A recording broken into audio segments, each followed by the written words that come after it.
أعوذ بالله من الشيطان الرجيم. بسم الله الرحمن الرحيم. ألف لام را تلك آيات الكتاب الحكيم. أكان للناس عجبا أن أوحينا إلى رجل منهم أن أنذر الناس وبشر الذين آمنوا أن لهم قدم صدق عند ربهم. قال الكافرون إن هذا لساحر مبين. إن ربكم الله الذي خلق السماوات والأرض في 6 أيام ثم استوى على العرش يدبر الأمر ما من شفيع إلا من بعد إذنه ذلكم الله ربكم فاعبدوه أفلا تذكرون. إليه مرجعكم جميعا وعد الله حقا إنه يبدأ الخلق ثم يعيده ليجزي الذين آمنوا وعملوا الصالحات بالقسط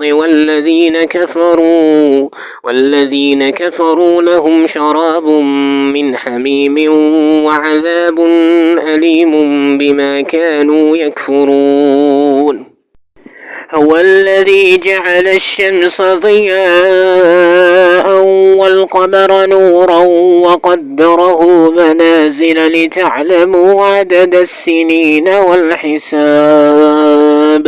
ما خلق الله ذلك إلا بالحق يفصل الآيات لقوم يعلمون. إن في اختلاف الليل والنهار وما خلق الله في السماوات والأرض لآيات لقوم يتقون. إن الذين لا يرجون لقاءنا ورضوا بالحياة الدنيا واطمأنوا بها والذين هم عن آياتنا غافلون أولئك مأواهم النار بما كانوا يكسبون. إن الذين آمنوا وعملوا الصالحات يهديهم ربهم بإيمانهم تجري من تحتهم الأنهار في جنات النعيم دعواهم فيها سبحانك اللهم وتحيتهم فيها سلام وآخر دعواهم أن الحمد لله رب العالمين. ولو يعجل الله للناس الشر استعجالهم بالخير لقضي إليهم أجلهم فنذر الذين لا يرجون لقاءنا في طغيانهم يعمهون.